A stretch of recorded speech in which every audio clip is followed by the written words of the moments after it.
सभी विद्यार्थियों को नमस्कार, राम राम, राधे राधे। आज हम बात करेंगे आपदा प्रबंधन पर। आइए देखते हैं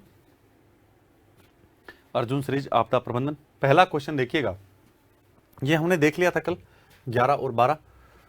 इसके आगे देखते हैं हम। हाँ, यहां से देखना था हमें। आपदा प्रबंधन अधिनियम 2005 से संबंधित कौन सा कथन असत्य है। यहां पर आपदा प्रबंधन अधिनियम की बात हम कर रहे हैं। सबसे पहला क्वेश्चन हमारे यहां पर यह बन रहा है कि जो आपदा प्रबंधन अधिनियम है और वो भी कौन सा 2005, इससे संबंधित कौन सा कथन असत्य है, हमें यह बताना है। तो आइए देखते हैं कौन सा कथन सत्य है, असत्य है। तो यहां पर 4 कथन आपके सामने दे रखे हैं। सबसे पहला कथन देखिएगा, इस अधिनियम को 9 जनवरी 2006 को राष्ट्रपति द्वारा स्वीकृति दी गई। राष्ट्रपति के द्वारा स्वीकृति दी गई। इस अधिनियम में आपदा और उससे जुड़े सभी मुद्दों के प्रभावी प्रबंधन के प्रावधान का उल्लेख किया गया है। इस अधिनियम में राष्ट्रीय आपदा प्रबंधन प्राधिकरण और राज्य आपदा प्रबंधन प्राधिकरण की स्थापना का उल्लेख किया गया है। और चौथा है, इस अधिनियम में आपदा से संबंधित राष्ट्रीय, राज्य, जिला और पंचायत स्तर पर राहत कोष के गठन का उल्लेख मिलता है। तो आप सभी को अच्छे रूप से पता होना चाहिए, आप सभी को अच्छे रूप से पता होना चाहिए एक एक बातें। आइए मैं आपको इसके बारे में बताता हूं। आपदा प्रबंधन अधिनियम 2005 के बारे में क्या बातें आती है, इसके बारे में क्या क्या एक एक पॉइंट है। आपदा प्रबंधन अधिनियम 2005, आपदा प्रबंधन अधिनियम 2005। अगर हम इसके बारे में बात करते हैं एक एक मुद्दे के ऊपर, तो हमें पता चलता है कि सबसे पहला पॉइंट आपदा प्रबंधन अधिनियम है, इसे संसद में कब पारित करवाया गया। सबसे पहला क्वेश्चन आता है कि इसे पारित कब हुआ है। तो 23 दिसंबर, ध्यान रहे दोस्तों, 23 दिसंबर 2005 को यह पारित हुआ था। राष्ट्रपति ने कब स्वीकृति दी, तो आप सभी को ध्यान रखना है, राष्ट्रपति ने स्वीकृति 9 जनवरी 2006 को दी और उसी दिन से यह लागू कर दिया गया। तो हम बात करेंगे दोस्तों, इसे पारित कब किया गया, यानी कि इसे संसद के अंदर कब पारित हुआ है, हमें यही तो देखना है। तो हम कहेंगे दोस्तों, इसे पारित किया गया था 23 दिसंबर 2005 को। कब किया गया था? 23 दिसंबर 2005 को इसे पारित किया गया था। ये आप सभी को ध्यान रखना होगा। पहला पॉइंट, राष्ट्रपति ने स्वीकृति कब दी है, राष्ट्रपति द्वारा इसे स्वीकृति कब दी गई थी। तो हम कहेंगे राष्ट्रपति द्वारा इसे स्वीकृति 9 जनवरी 2006 को दी गई थी। 9 जनवरी 2006 को इसे राष्ट्रपति द्वारा स्वीकृति दी गई थी। और फिर क्वेश्चन हमारे एक और बनता है कि यह लागू कब हुआ है। उसी दिन से यह लागू हो गया था, 9 जनवरी 2006 से। तो शुरुआत वाला पहला कथन तो कहीं पर दिक्कत नहीं है, यह कथन तो इसका मतलब बिल्कुल सही हुआ। 9 जनवरी 2006 को इसको राष्ट्रपति द्वारा स्वीकृति दी गई, कहीं पर दिक्कत नहीं है। अगला पॉइंट देखिएगा, इसमें कहा गया है कि आपदा प्रबंधन, इस अधिनियम में आपदा और उससे जुड़े सभी मुद्दों के प्रभावी प्रबंधन के प्रावधान का उल्लेख किया गया है। बिल्कुल, आपदा प्रबंधन अधिनियम के आपदाओं तथा उससे जुड़े जितने भी प्रकार के मुद्दे हैं, उन सभी के मसलों के प्रभावी प्रबंधन का प्रावधान मिलता है। बिल्कुल ठीक है, गलत है नहीं। इस अधिनियम में राष्ट्रीय आपदा प्रबंधन और राज्य आपदा प्रबंधन प्राधिकरण की स्थापना को उल्लेख मिलता है। बिल्कुल सही है दोस्तों, कहीं पर दिक्कत नहीं है, सच्चाई है। इस आपदा प्रबंधन अधिनियम में राष्ट्रीय स्तर पर और राज्य स्तर पर दोस्तों आपदा प्रबंधन अधिनियम प्राधिकरण बनाने का अनिवार्य उल्लेख किया गया है। और यह कहा गया है कि ये दोनों अपने अपने क्षेत्र के अंदर तैयारी करेंगे और जोखिम में कमी लाने का उत्तरदायित्व इन्हीं पर होगा। तो ये दोनों बात ठीक है। फिर आगे क्या लिखा गया इस अधिनियम के अंदर दोस्तों, इस अधिनियम में यह बोला गया है कि हमारे राष्ट्रीय स्तर पर और राज्य स्तर पर, ध्यान रखना दोस्तों, क्या होगा, एक तो राज्य स्तर पर भी होगा और एक हमारे राष्ट्रीय स्तर पर होगा। दोनों स्तर पर प्राधिकरण का उल्लेख किया गया है कि यहां पर आपदा प्रबंधन प्राधिकरण होंगे। दोनों स्तर पर क्या होगा दोस्तों, दोनों स्तर पर ही ध्यान रखना है, दोनों स्तर पर ही क्या होगा, आपदा प्रबंधन प्राधिकरण होगा। राज्य स्तर पर भी होगा और राष्ट्रीय स्तर पर भी होगा। तो ये प्रबंधन प्राधिकरण का उल्लेख मिलता है, ये बात आप सभी को अच्छे रूप से ध्यान रखना है। और दोनों को एक बात और कही गई है, दोनों अपने अपने क्षेत्र में दोस्तों, दोनों अपने अपने क्षेत्र में आपदा से संबंधित योजना बनाएंगे। दोनों क्या करेंगे दोस्तों, इसमें यह कहा गया है कि दोनों अपने अपने क्षेत्र में, दोनों अपने अपने क्षेत्र में, दोनों अपने अपने क्षेत्र में दोस्तों क्या करेंगे, अपने अपने क्षेत्र में तैयारी करेंगे। अगर किसी प्रकार की आपदा आती है तैयारी करेंगे। और इसके साथ दोस्तों जो जोखिम है, जोखिम में कमी लाने का प्रयास करेंगे।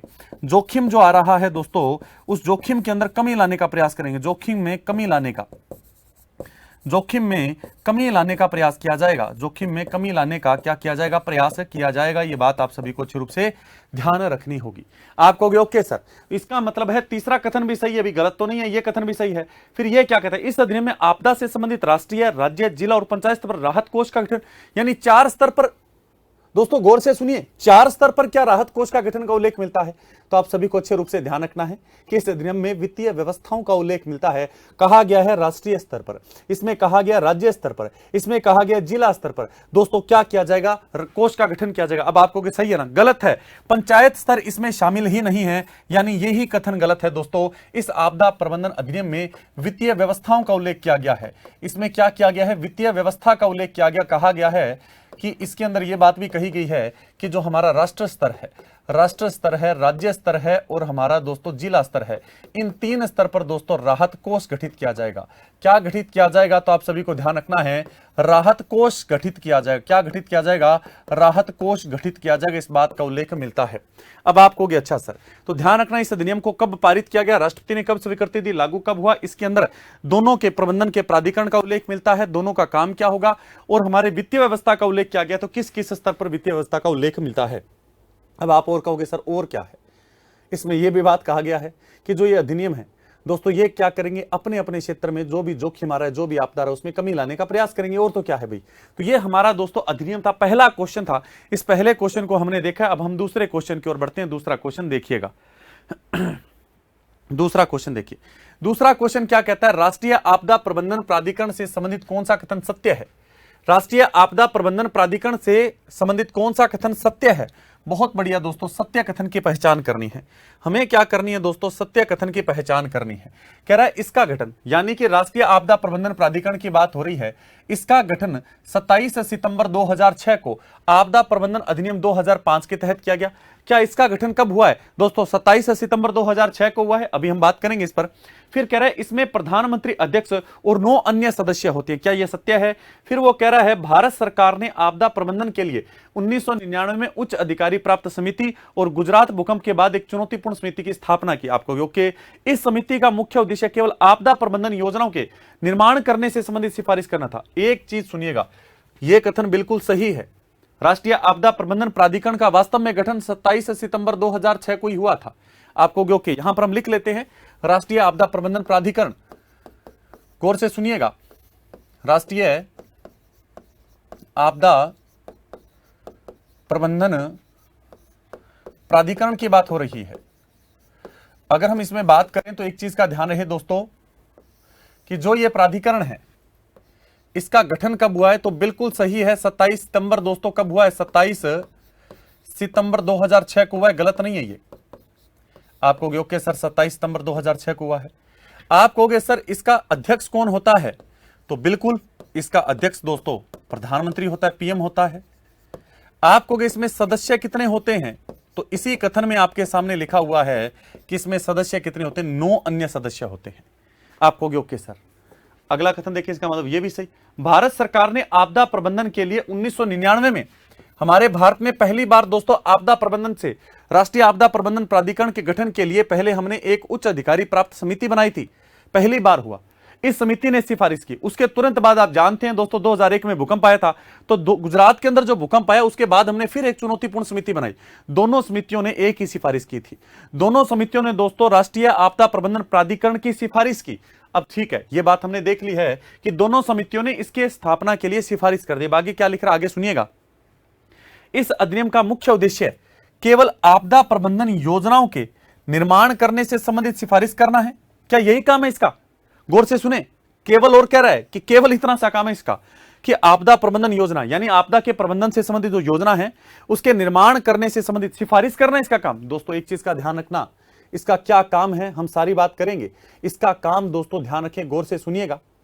इसकी स्थापना का मुख्य उद्देश्य आपदा प्रबंधन योजनाओं के निर्माण की सिफारिश करना तो है ही है, और साथ ही साथ दोस्तों जो भी प्रभावी सुझाव होंगे उन सुझावों को भी देना भी है। साथ ही साथ आपदा प्रबंधन प्राधिकरण का दोस्तों यह भी दायित्व है कि वह नीतियां तैयार करेगा, साथ ही साथ दोस्तों वह योजना बनाएगा, और साथ ही साथ वो क्या करेगा, इनको क्रियान्वित भी करेगा। ये सारे उद्देश्य हैं। तो केवल शब्द का प्रयोग नहीं हो सकता, यानी 4 नंबर कथन गलत है। तो आपसे पूछना है सत्य कथन बताओ, तो 1, 2 और 3 कथन नंबर बिल्कुल सत्य है। तो आइए हम बात करते हैं इसके मुख्य उद्देश्य क्या है। आइए हम बात कर लेते हैं इसका उद्देश्य क्या क्या है। आइए एक एक करके एक एक उद्देश्य देखते हैं। तो सबसे पहला उद्देश्य देखिएगा। पहला उद्देश्य वो कह रहा है, पहला उद्देश्य वहां पर लिखा आपदा प्रबंधन योजनाओं का, ध्यान रखना दोस्तों, योजनाओं का निर्माण करवाना। यह सिफारिश नहीं करता है, खुद योजनाएं बनाता है, योजनाओं का निर्माण करवाना। आपको हो गया ओके सर योजनाओं का निर्माण करना। फिर इसके अलावा नीतियों का निर्माण करना, क्या करना, नीतियों का निर्माण करना, आपको हो गया सर बिल्कुल है नीतियों का निर्माण करना। इसके अलावा इन्हें क्रियान्वित करवाना, इन्हें दोस्तों क्या करना, क्रियान्वित करना, यह भी इसका उद्देश्य है। आपको हो गया ओके सर ये भी इनका उद्देश्य है। और क्या उल्लेख आता है, तो हम 4 नंबर पर लिखेंगे कि दोस्तों आपदा प्रबंधन से संबंधित सुझाव भी देना। आपदा प्रबंधन से संबंधित क्या देना है, सुझाव भी देना है। ये सारे कार्य है, केवल एक कार्य नहीं है, केवल शब्द का प्रयोग नहीं होना चाहिए था, केवल शब्द का प्रयोग नहीं होना चाहिए था, यह बात आप सभी को ध्यान रखनी होगी। तो हमने यहां पर इसके बारे में अच्छे रूप से देखा है, तो आप सभी को अच्छे रूप से ध्यान रखना होगा। अब आप कहोगे सर चलो हमने ये माना है अच्छे रूप से कि राष्ट्रीय आपदा प्रबंधन प्राधिकरण है, इसके बारे में है, और क्या क्या कार्य होते हैं, तो हम यहां पर राष्ट्रीय आपदा प्रबंधन प्राधिकरण के बारे में अच्छे रूप से बात करेंगे कि क्या क्या कार्य है। तो आप सभी को बताना चाहूंगा दोस्तों, हमारे जितने भी, एक चीज का ध्यान रखना, योजना बना रहा है, नीतियां बना रहा है, कोई दिक्कत नहीं है, योजना भी बना रहा है, नीतियां भी बना रहा है, ये कोई दिक्कत नहीं है। आपको और बताओ सर, मैं कहूंगा राज्य योजनाओं को तैयार करने में राज्य प्राधिकरणों की सहायता करना है, और क्या करना है, मार्गदर्शन देना है उनको, यानी कि जो राज्य है उनको भी मार्गदर्शन उपलब्ध करवाना है। यह बात आप सभी को अच्छे रूप से ध्यान रखनी होगी। तो आप सभी को अच्छे रूप से ध्यान रखना है क्या क्या चीज है, राष्ट्रीय स्तर पर योजनाएं बनाना, उन्हें क्रियान्वित करना है, उन्हें क्रियान्वित करना है। इसके अलावा दोस्तों ध्यान रहे कि राज्य स्तर पर जो प्राधिकरण है उनकी भी मार्गदर्शन करना योजना बनाने में। आप कहोगे अच्छा सर और क्या है दोस्तों, तो आप कहोगे सर जो आपदाओं के कमी लाने से संबंधित जो सुझाव है, भले वो सारे सुझाव देना, भले वो वित्त से संबंधित सुझाव हो, भले वो आपदा प्रबंधन के सुझाव हो, तमाम यहां पर है। तो ये आपको ध्यान रखना। आपको और सर जो बड़ी आपदाएं हैं उनसे प्रभावित अन्य जो देश हैं उनको सहायता प्रदान करना, जैसे भारत क्या करेगा, भारत सरकार तय करे इस बात के बारे में कि किसको, जैसे आपने सुना होगा कि अभी तुर्की के अंदर भूकंप आया, तुर्की में भूकंप आया तो भारतीय टीम नहीं गई थी, तो वो किसकी टीम थी, तो वो टीम किसकी थी, राष्ट्रीय आपदा प्रबंधन प्राधिकरण, हमारे भारत की टीम थी। बड़ी आपदाओं से प्रभावित अन्य देशों को सहायता प्रदान करना। तो आइए मैं और कार्य बताता हूं, इसके और कार्य क्या है, तो आइए देखिएगा, अन्य कार्य देख लेते हैं। अन्य कार्य में हमने कुछ कार्य तो देख लिए हैं, 2 कार्य 3 कार्य और मैं आपको बता देता हूं। अन्य कार्य में एक तो हम लिखेंगे कि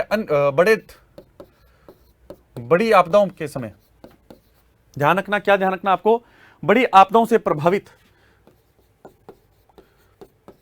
बड़ी आपदाओं से प्रभावित, बड़ी आपदाओं से प्रभावित अन्य देशों को सहायता करवाना, अन्य देशों को सहायता उपलब्ध करवाना, सहायता उपलब्ध करवाना। अब आप कहोगे सर कौन कौन से देशों को सहायता उपलब्ध करवाएगा, तो वो भारत सरकार तय करेगी। इसका काम है, केवल भारत सरकार ऑर्डर देगी और भारत सरकार के ऑर्डर देते ये सहायता देने, जैसे तुर्की में पहुंच गए थे तो उस प्रकार सहायता देने का काम तो इन्हीं का ना, और कौन करेगा सहायता देने का काम, यही करेंगे। इसके अलावा जो राज्य प्राधिकरण है, जो राज्य स्तर के प्राधिकरण है, राज्य स्तर के जो प्राधिकरण है, अगर ये कोई योजना बनाते हैं, अगर ये किसी प्रकार की योजना बना रहे हैं, तो उन योजनाओं का दोस्तों ध्यान रखना, राज्य स्तर के प्राधिकरणों का मार्गदर्शन करना, मार्गदर्शन के रूप में काम करेंगे। यानी कि आप इस प्रकार की योजना बनाओ, ये तमाम कार्य करेंगे। और क्या काम कर रहे हैं, तो दोस्तों आपदाओं के कमी लाने से संबंधित के उद्देश्य से जो वित्त के प्रावधान की सिफारिश करना। तो ध्यान रखना दोस्तों क्या है, आपदाओं में कमी लाने से संबंधित, न्यूनीकरण बोलते हैं वैसे तो, आपदाओं में कमी लाने को हम बोलते हैं न्यूनीकरण। कमी के उद्देश्य से, कमी के उद्देश्य से वित्त की सिफारिश करना, क्या करना है, वित्त की सिफारिश करना, ये लीजिए। तो ये आपको ध्यान रखना होगा। अब अगले क्वेश्चन की ओर बढ़ते हैं। अगला क्वेश्चन देखिएगा, अगला क्वेश्चन है राज्य आपदा प्रबंधन। ध्यान रखना दोस्तों, राज्य आपदा प्रबंधन प्राधिकरण की स्थापना आपदा प्रबंधन अधिनियम 2005 के किस धारा के तहत की गई है, हम ये देखने वाले हैं। तो आप सभी को ध्यान रखना है, राज्य आपदा प्रबंधन प्राधिकरण की स्थापना, जो हमारे राज्य स्तर पर प्राधिकरण होता है, इसकी जो स्थापना है वो राष्ट्रीय आपदा प्रबंधन अधिनियम 2005 की किस धारा के तहत की गई है, धारा 14, धारा 22, धारा 28, धारा 16। क्या आंसर हो सकता है, तो आप सभी कहोगे कि हमारा जो राष्ट्रीय आपदा प्रबंधन अधिनियम है, कौन सा जो अधिनियम है, इस अधिनियम के दोस्तों धारा 14 के तहत इसकी स्थापना की गई है। इस अधिनियम के अंदर दोस्तों कौन सी धारा है, धारा 14 है। इस धारा 14 के तहत दोस्तों आपको ध्यान रखना है, प्रत्येक राज्य के अंदर दोस्तों क्या स्थापित होगा, हम कहेंगे प्रत्येक राज्य के अंदर दोस्तों ध्यान रहे, प्रत्येक राज्य के अंदर हमारे राज्य स्तर पर आपदा प्रबंधन प्राधिकरण की स्थापना की जाएगी। राज्य स्तर पर क्या स्थापित किया जाएगा? प्राधिकरण स्थापित किया जाएगा। आपको ओके सर, राज्य स्तर पर क्या स्थापित किया जाएगा? प्राधिकरण की स्थापना की जाएगी। आपको ओके सर। अब आपको सर इसके अंदर क्या सिस्टम होगा, इसमें कौन अध्यक्ष होगा, कौन सदस्य होंगे, थोड़े ये तो बताओ। तो मैं कहूंगा राज्य स्तर पर जो भी बनेगा उसके अंदर हमेशा अध्यक्ष सीएम होगा। अध्यक्ष कौन होगा? सीएम होगा। आपको ओके सर। जैसे हरियाणा वाला है तो उसके मुख्यमंत्री जी मनोहर लाल जी इसके अध्यक्ष रहेंगे। आपको ओके सर, मनोहर लाल जी अध्यक्ष रहेंगे। आपको सर सदस्य कितने होंगे? तो जो हमारे राष्ट्रीय स्तर पर कितने थे? 9 सदस्य थे। यहां पर कितने सदस्य होंगे? 9। आपको ओके सर। अब आपके मन में एक क्वेश्चन बनेगा कि सर हमारे हरियाणा के अंदर कब स्थापित किया गया था? मैं कहूंगा 2010 के अंदर स्थापित हुआ था। हमारे हरियाणा के अंदर जो राज्य हरियाणा राज्य आपदा प्रबंधन है प्राधिकरण है, उसकी स्थापना कब की गई थी? तो मैं ये कहूंगा दोस्तों, इसकी जो स्थापना है, हमारे किसकी बात कर रहे हैं हम? आपको बता रहा हूं हमारे दोस्तों किसकी स्थापना की बात कर रहे हैं। हमारे धारा 14 के तहत दोस्तों इसकी स्थापना हुई है। और हमारे हरियाणा में 2000 कब दोस्तों? 2010 में स्थापना हुई थी। 9 सदस्य हैं। बाकी हम अलग से एक क्वेश्चन आएगा आगे, उसके ऊपर हम जरूर बात करेंगे। लेकिन इस क्वेश्चन को हमें इतना देखना, आगे हमारा एक क्वेश्चन आएगा उसमें हम बात करेंगे हरियाणा से संबंधित स्पेशल। अगला है राष्ट्रीय आपदा प्रबंधन संस्थान। राष्ट्रीय आपदा प्रबंधन संस्थान को वैधानिक दर्जा कब दिया गया? राष्ट्रीय आपदा प्रबंधन जो प्राधिकरण है, जो संस्थान है, उसे वैधानिक दर्जा कब दिया गया? तो आपको ध्यान रखना है दोस्तों, बहुत ही जबरदस्त है। आप क्या कहोगे इसके बारे में? राष्ट्रीय आपदा प्रबंधन संस्थान, एक तो प्राधिकरण वो एक अलग है, राष्ट्रीय आपदा प्रबंधन प्राधिकरण अलग है। यह राष्ट्रीय आपदा प्रबंधन संस्थान है। इसकी स्थापना यानी इसका उद्घाटन दोस्तों गृह मंत्री के द्वारा 11 अगस्त 2004 को किया गया था और 2005 में इसे वैधानिक दर्जा दिया गया था। इसके बारे में सुनिएगा क्या कहता है। तो इसकी ध्यान रखना, क्या कह रहे हैं? दर्जा कब दिया गया? 2005 में वैधानिक दर्जा दिया गया था। इसका उद्घाटन कब किसने किया था? यह संस्थान एक अलग चीज है दोस्तों, उद्घाटन। तो आपको सर इसका उद्घाटन तो 2004 में ही हो गया था। 2004 के अंदर इसका उद्घाटन हो गया। आपको अच्छा सर, उद्घाटन के बारे में जब मैं आपसे पूछूंगा तो आपको सर उद्घाटन में सर उद्घाटन की अगर हम बात करें तो हमारे गृह मंत्री ने, भारत के जो गृह मंत्री, उन्होंने इसका उद्घाटन किया था। जबकि वैधानिक दर्जा कब दिया गया है? वैधानिक दर्जा इसे 2005, यानी कि दोस्तों संविधान के तहत दर्जा कब दे दिया गया? 2005 में। आपको अच्छा सर उद्देश्य क्या है? तो मैं कहूंगा इसका उद्देश्य है 1995 में आपदा में कमी लाने के लिए अंतरराष्ट्रीय रणनीति के जो क्रियान्वयन है, अंतरराष्ट्रीय जो रणनीति है उसको क्रियान्वित करना। उसके जो उद्देश्य है उनको क्रियान्वित करने को सुनिश्चित करना है। इसके साथ साथ दोस्तों जितने भी प्राकृतिक आपदा उनमें कमी लाकर अंतरराष्ट्रीय दशक, ये जो, क्योंकि आप जानते हैं हमारे 1990 के दशक को अंतरराष्ट्रीय आपदा न्यूनीकरण दशक घोषित किया गया। आप सभी अच्छे रूप से जानते हैं 1990 को अंतरराष्ट्रीय आपदा न्यूनीकरण दशक घोषित किया गया, जैसा कि आप जानते हैं। तो 1995 में दोस्तों आपदा में कमी लाने के लिए अंतरराष्ट्रीय रणनीति के क्रियान्वित को सुनिश्चित करने के उद्देश्य से प्राकृतिक आपदाओं के कमी के अंतरराष्ट्रीय दशक ने भारत को प्राकृतिक राष्ट्रीय केंद्र स्थापित करने के लिए प्रेरित किया था। यानी कि इसकी स्थापना के लिए दोस्तों अंतरराष्ट्रीय स्तर से भारत प्रभावित हुआ था, प्रेरित हुआ था। अब आपको इसके दायित्व क्या है, इस संस्थान के कार्य क्या हैं? तो काम तो सभी के एक जैसे हैं दोस्तों। आपदा प्रबंधन के क्षेत्र है दोस्तों, उसके अंदर मान लीजिए आपदा आती है तो स्पष्ट सी बात है वो बहुत ज्यादा, कितना ही विकसित हो वो उजाड़ हो जाएगा, तो उसे दोबारा डेवलप करना। आपको अच्छा सर आपदा प्रबंधन से संबंधित राष्ट्रीय स्तर की सूचना प्राप्त करके विकास नीति का निर्माण करना, यानी उस क्षेत्र में विकास कैसे करना उसकी नीति का निर्माण करना, आपदा की रोकथाम और उपाय को विकसित करना, उनके अलावा दोस्तों आजीविकरण उपायों को बढ़ावा देना, आजीविकरण है या अल्पीकरण, उनको बढ़ावा देना। तो आइए मैं आपको बताता हूं इसके दायित्व क्या है। हमें दायित्व ध्यान रखने होंगे, इसके दायित्व क्या है। आइए हम दायित्व पर बात करते हैं। सबसे पहला इसका राष्ट्रीय आपदा प्रबंधन संस्थान का क्या दायित्व है? हम कहेंगे आपदा प्रबंधन के क्षेत्र को उन्नत करना। आपदा प्रबंधन के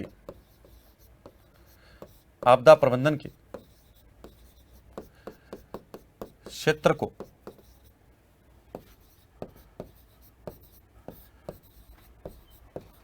उन्नत करना। आपको ओके सर, और खास क्या बात आती है? तो थोड़ा सा देखिएगा, 1 मिनट रुकिएगा। हाँ, दूसरा जो हम कहेंगे तो हम ये कहेंगे रोकथाम उपायों को विकसित करना। रोकथाम व उपायों को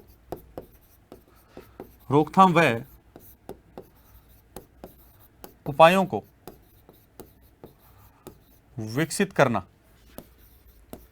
आप कहोगे ओके सर, 2 पॉइंट हो गए। तीसरा हम कहेंगे दोस्तों राष्ट्रीय स्तर की सूचना प्राप्त करके विकास नीति का निर्माण करना। हम कहेंगे दोस्तों आपदा प्रबंधन से संबंधित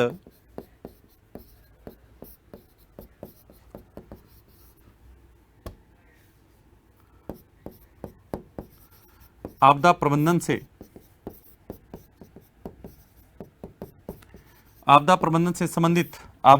से संबंधित राष्ट्रीय स्तर की सूचना प्राप्त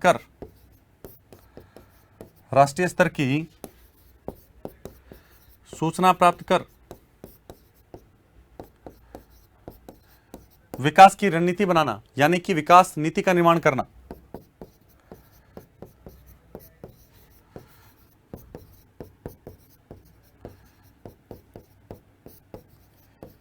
ये बात आप सभी को अच्छे रूप से ध्यान रखनी होगी। आइए अगले क्वेश्चन की ओर बढ़ते हैं। अगला क्वेश्चन क्या कहता है, अगला क्वेश्चन देखिएगा।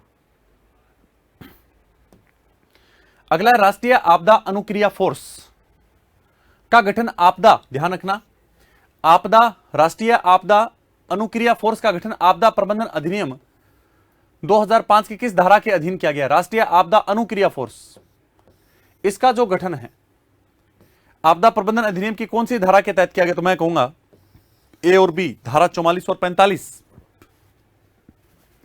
राष्ट्रीय आपदा अनुक्रिया फोर्स का गठन अधिनियम की धारा 44 और 45 के तहत किया गया है। उद्देश्य क्या है? आपदा की चुनौती आती है, आपदा की स्थिति आती है, तो ध्यान रखना दोस्तों हर टाइम तैयार रहना। यह एक विशेष बल है। राष्ट्रीय आपदा अनुक्रिया फोर्स एक विशेष प्रकार का बल है। आपदा की चुनौती के प्रति और आपदा की स्थिति में तैयार रहना इसका दोस्तों हमेशा तैयार रहता है। और तैयार रहकर यह कार्य क्या करता है तो वो हम देख लेते हैं। इसका जो हेड होता है, राष्ट्रीय आपदा अनुक्रिया फोर्स का जो हेड होता है वो महानिदेशक कहलाता है, यानी कि इसका जो मुख्य होता है वो महानिदेशक कहलाता है। ध्यान रखना दोस्तों, आपदा प्रभावित क्षेत्र में मदद करने वाली ये एक शीर्ष संस्थान है, ये आपको ध्यान रखना है। राष्ट्रीय आपदा अनुक्रिया फोर्स अर्धसैनिक बलों की तर्ज पर दोस्तों एक 12 बटालियनों का समूह है, यानी कि अर्धसैनिक बल जैसे सीआरपीएफ है, सीआईएसएफ है, बीएसएफ है, एनएसजी है, आईटीबीपी है, इन्हीं की तरह असम राइफल्स है, इन्हीं की तरह एक क्या है दोस्तों अर्धसैनिक बल है और 12 बटालियनों का एक समूह है जो कि अर्धसैनिक बलों के अधिकारियों द्वारा चालित है। तो यह आपको ध्यान रखना होगा। तो आपको ध्यान रखना है दोस्तों राष्ट्रीय आपदा अनुक्रिया फोर्स क्या है, तो हम कहेंगे दोस्तों यह एक अर्धसैनिक बल है। हम कहेंगे दोस्तों ये क्या है, एक अर्धसैनिक बल है। आपको क्या, अच्छा सर अर्धसैनिक बल है, इसका काम क्या है दोस्तों? अगर मान लीजिए पहली बात किसी प्रकार की कहीं पर आपदा घटित होती है तो वहां पर जाएगा और वहां पर रक्षा करेगा, तैयार रहेगा हमेशा। इसका जो मुखिया होता है, जो इसका हेड होता है वह महानिदेशक कहलाता है। यह क्या कहलाता है दोस्तों?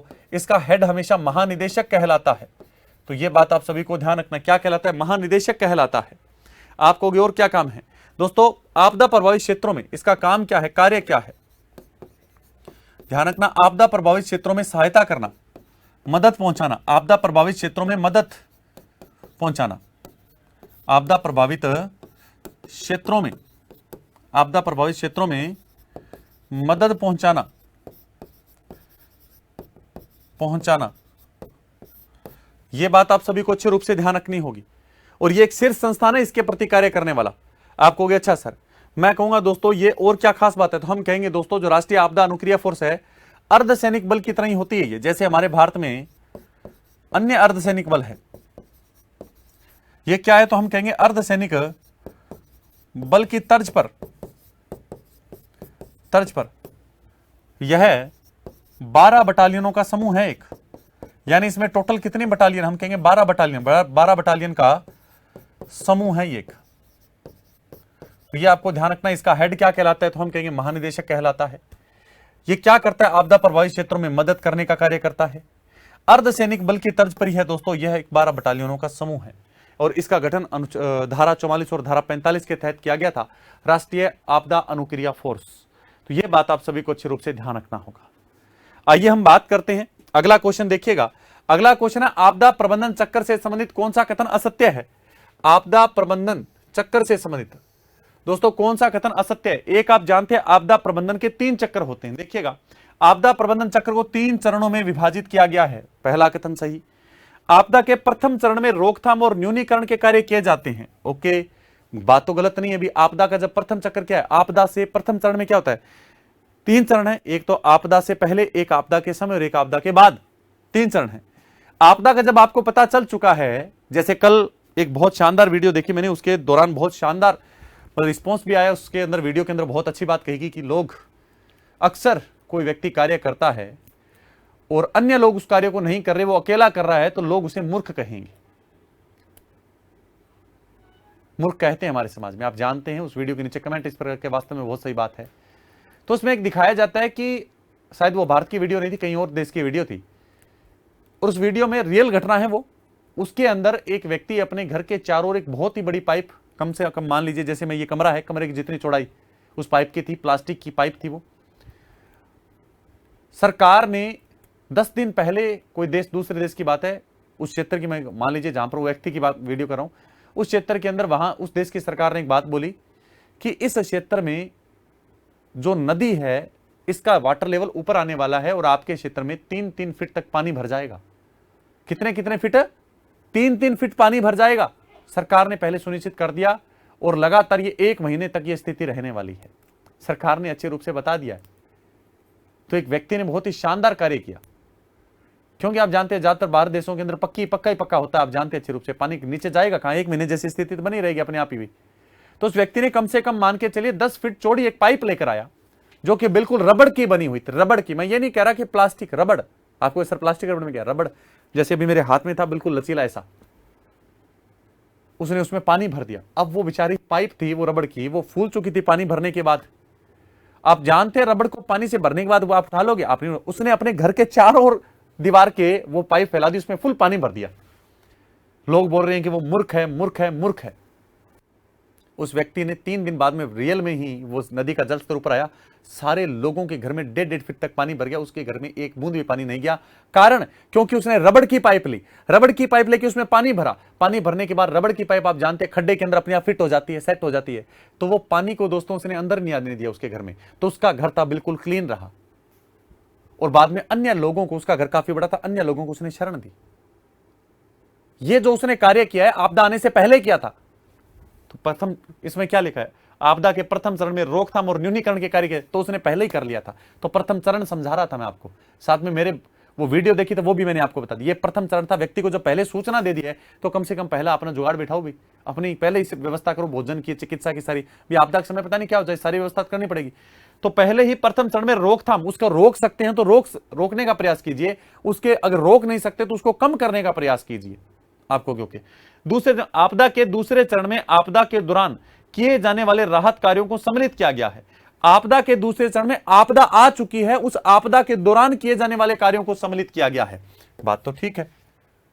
अब एक ही बचा है फिर असत्य, तो यही होगा फिर। देखो इसमें क्या लिखा, आप गौर से पढ़ के देखो।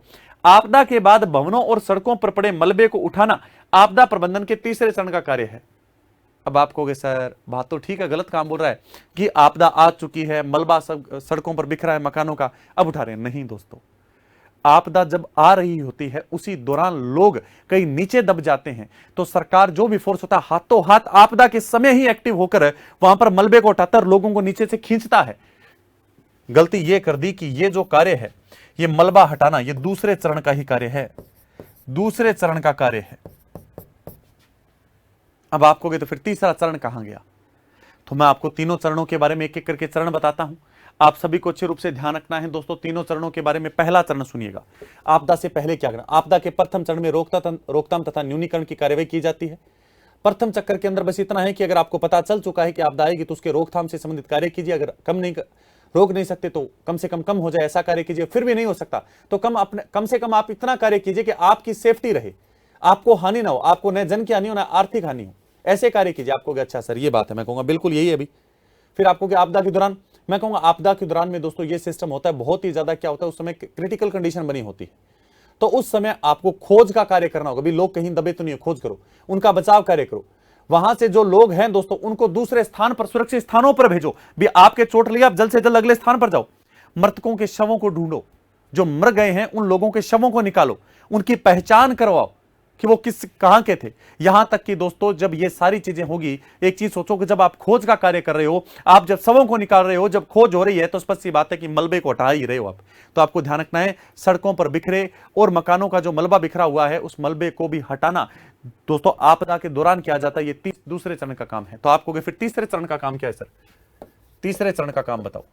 तो तीसरा चरण सुनना दोस्तों, तीसरे चरण में जो आपदा प्रभावित क्षेत्र होता है, क्या होता है? आपदा प्रभावित क्षेत्र, वहां पर पुनर्वास, ध्यान रहे दोस्तों क्या चीज है? पुनर्वास, पुनर्निर्माण और पुनरुत्थान का कार्य। आपको सर पुनर्वास कैसे? अब लोग वहां से डर कर दूसरे स्थानों पर विस्थापित किया, आपदा आई तो वहां से लोगों को आपने हटाकर दूसरे स्थान पर भेजा। अब आपदा खत्म हो चुकी है, वहां पर आपदा नहीं है, तो वापस उन लोगों को यहां पर वापस यहां पर लाओ, उन्हें दोबारा उनके मकानों का पुनर्निर्माण करवाओ और दोबारा इस एरिया को डेवलप करो, पुनरुत्थान करो इस एरिया का। तो दोस्तों तीसरे चरण के अंदर तीन चीजें होती है। एक तो होता है पुनर्वास, ध्यान रखना क्या होता है? पुनर्वास। आपको ओके। पुनर्निर्माण, पुनर्निर्माण आपको ओके सर। और एक आता है पुनरुत्थान। क्या आता है? तो आपको सर पुनरुत्थान आता है, पुनरुत्थान। ये तीन कार्य दोस्तों किसमें किए जाते हैं? तीसरे चरण में होते हैं। ये होता है तीसरा चरण। तो तीसरा चरण आप सभी को ध्यान रखना है, आपदा प्रबंधन चक्र से संबंधित तीन चरण है। तीनों के चरणों के बारे में मैंने बता दिया है। इन पहले चरण में तो केवल इतना है कि आपदा का पता चल गया, रोकथाम से संबंधित कार्य करो, उसके रोक सकते हो तो रोको, अगर रोक नहीं सकते तो कम करने का प्रयास, और कम नहीं कर सकते तो कम से कम आपके जन और धन की हानि ना हो, इस हिसाब से रहो। फिर आप दूसरे चरण में दोस्तों खोज करना होगा, बचाव कार्य करना होगा, मृतकों की शवों को निकालना होगा, शवों की पहचान करनी होगी, लोगों को वहां से निकालकर सुरक्षित स्थानों पर पहुंचाना होगा, सड़कों पर पड़े मलबे को, मकानों के पड़े मलबे को हटाना होगा। ये सारे दूसरे चरण के कार्य। तीसरे चरण में सिर्फ तीन कार्य होते हैं, पुनर्वास, पुनर्निर्माण और पुनरुत्थान। आगे बढ़ता हूं, अगले क्वेश्चन की ओर देखना। अगला क्वेश्चन क्या है? एनडीआरएफ का विस्तृत रूप बताइए। एनडीआरएफ का विस्तृत रूप क्या है, इसके बारे में बताएं। बहुत अच्छा क्वेश्चन दिया है, विस्तृत बारे में बताएं। इसका क्या है? देखिएगा, national disaster refund foundation, national disaster right found, national disaster response found, national disaster refers found. इसका आंसर है दोस्तों रिस्पॉन्स फाउंड। आर का मतलब यहां से रिस्पॉन्स से है, बाकी तो सारा ही है फंड फंड फंड। ये फाउंडेशन आ गया, यहां पर फाउंडेशन आ गया, यहां पर तीन जगह फंड है। तो पहली बात, ये एक वित्त से संबंधित संस्थान है, राष्ट्रीय आपदा राहत कोष है ये। एनडीआरएफ का मतलब होता है राष्ट्रीय नेशनल डिजास्टर रिस्पॉन्स फंड, राहत कोष। आपको सर इसकी स्थापना अधिनियम की धारा 46 के तहत हुई थी, ये आप सभी को ध्यान रखना है। अब आपको अच्छा, इसमें हम क्या करेंगे? इसका पुराना नाम क्या था? इसका पुराना नाम होता था एनसीसीएफ। उद्देश्य क्या है? राष्ट्रीय आपदा राहत कोष। एक दोस्तों ध्यान रखना, गंभीर आपदा आती है तो लोगों को तुरंत राहत पहुंचाने के उद्देश्य से जो गैर योजना बनाता है, और उस योजना के तहत जितना भी व्यय आएगा दोस्तों, सारा का सारा राष्ट्रीय आपदा कोष देती है उसे। और यह भारत सरकार द्वारा संचालित एक क्या है? आपदा कोष है। बाद में तो आप जानते हैं नीतियां बनेंगी, योजनाएं बनेंगी, उस एरिया का विकास होगा, लेकिन तुरंत जब पैसे चाहिए तो तब कहां से आएगा? तब सारा पैसा इसी से आएगा, राष्ट्रीय आपदा राहत कोष से। आपदा प्रबंधन अधिनियम की धारा 46 के तहत इसका गठन हुआ है, यह आपको ध्यान रखना है। राष्ट्रीय आपदा कोष की बात करें दोस्तों, राज्य आपदा राहत कोष भी होता है इसी की तरह, तो यह आपको ध्यान रखना है। अब आपको सर तूफान, सूखा, भूकंप, आग, बाढ़, सुनामी, ओलावृष्टि, भूसंखलन, हिमसंखलन, बादल फटना, महामारी, ये जो सारी समस्याएं होती है, जो ये आपदाएं आ रही, इन्हीं के समय ये काम करता है। आइए हम बात करते हैं इसमें। तो ये है राष्ट्रीय आपदा राहत कोष है, राष्ट्रीय आपदा राहत कोष है।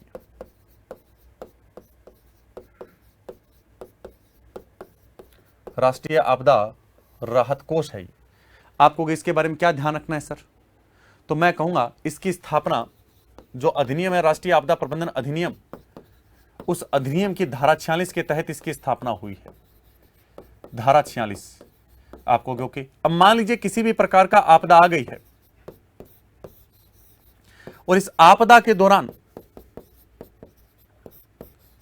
किसी प्रकार की योजना बनाई जाती है, भी लोगों को कैसे बचाना है, सुरक्षित स्थानों पर कैसे पहुंचाना है, उसके लिए पैसा काम से आएगा। तो उस योजना के लिए जितना भी व्यय किया जाएगा, इस योजना पर जितना भी व्यय होगा, वो तमाम व्यय दोस्तों यही खर्च करेगी। ये सारा पैसा यहीं से आता है।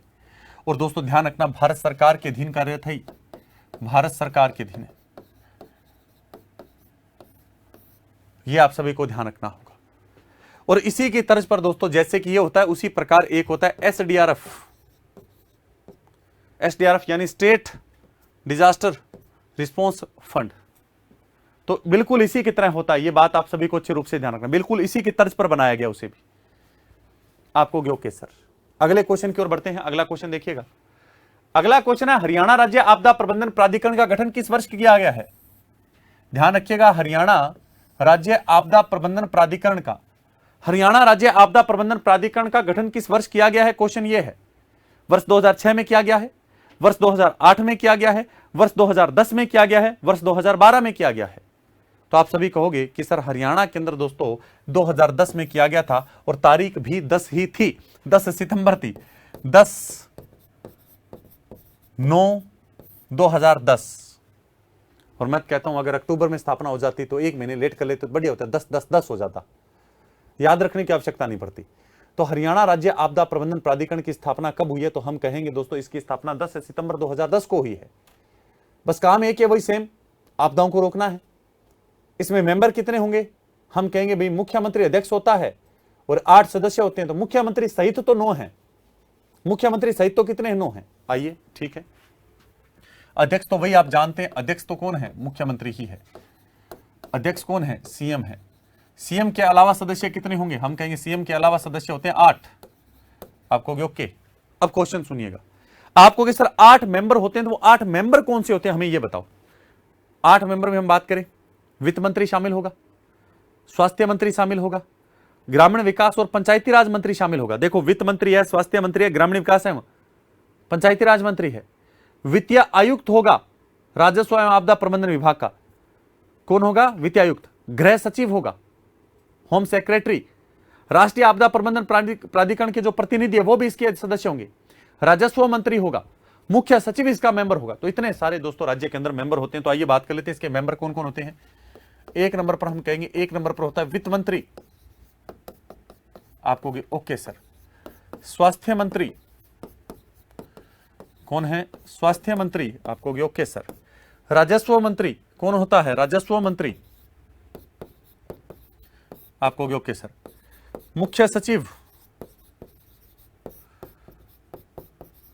आपको ओके सर। गृह सचिव जैसे कि आप जानते हैं, होम सेक्रेटरी। आपको ओके सर। गृह सचिव भी आ गया है।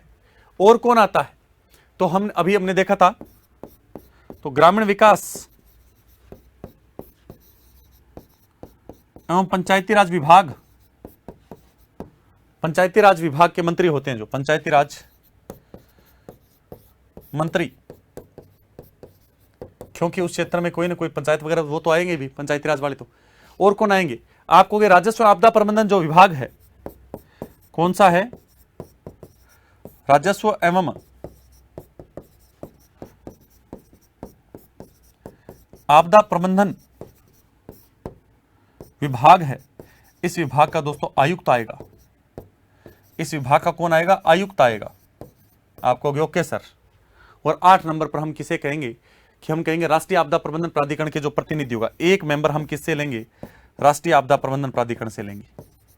राष्ट्रीय आपदा प्रबंधन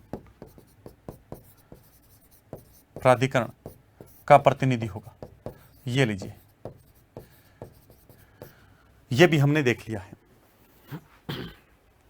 तो हरियाणा राज्य आपदा प्रबंधन प्राधिकरण की बात करें, 2010 में 10 सितंबर को इसका गठन किया गया था।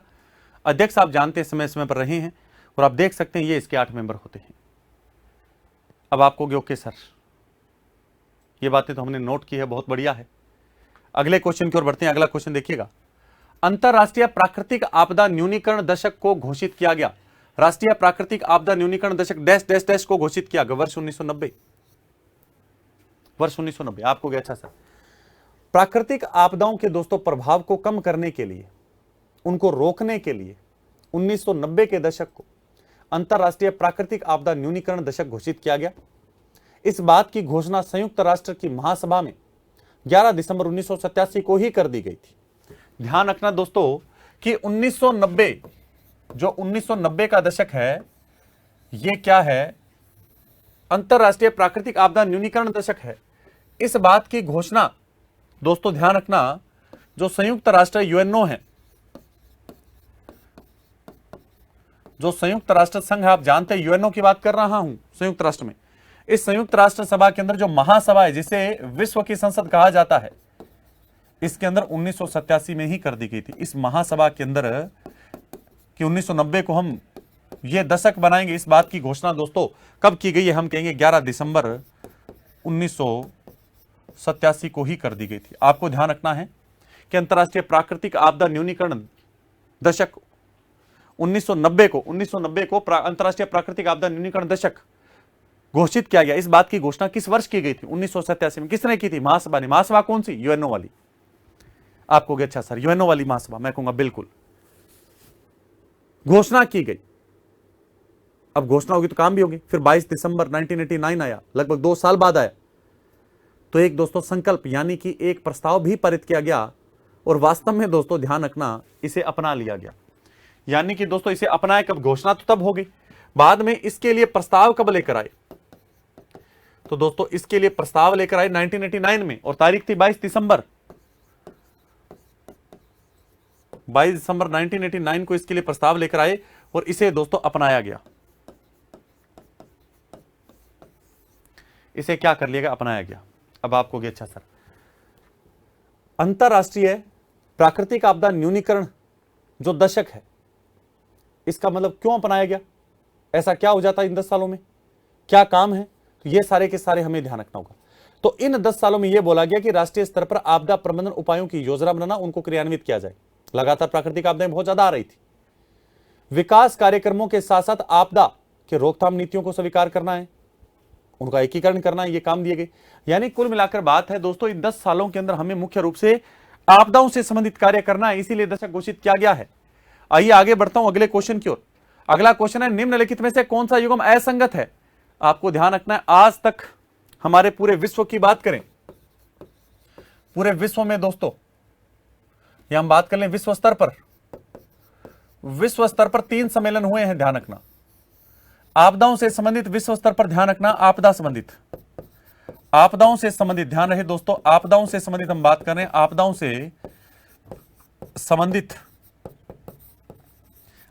से संबंधित विश्व स्तर पर 3 सम्मेलन हुए हैं। 1, 2, 3 तीनों आपके सामने हैं। एक देर का योकोहामा सम्मेलन, एक है हायोगो सम्मेलन, एक है सेंडाई सम्मेलन। 3 सम्मेलन है। पहला सम्मेलन देर का 1994, और वास्तव में ठीक है, योकोहामा जापान में पड़ता है। 1994 में दोस्तों विश्व प्राकृतिक आपदा न्यूनीकरण के लिए यहां पर सम्मेलन का आयोजन किया गया था। बात ठीक है, कहीं पर दिक्कत नहीं है दोस्तों इसमें, यानी कि पहला ठीक है।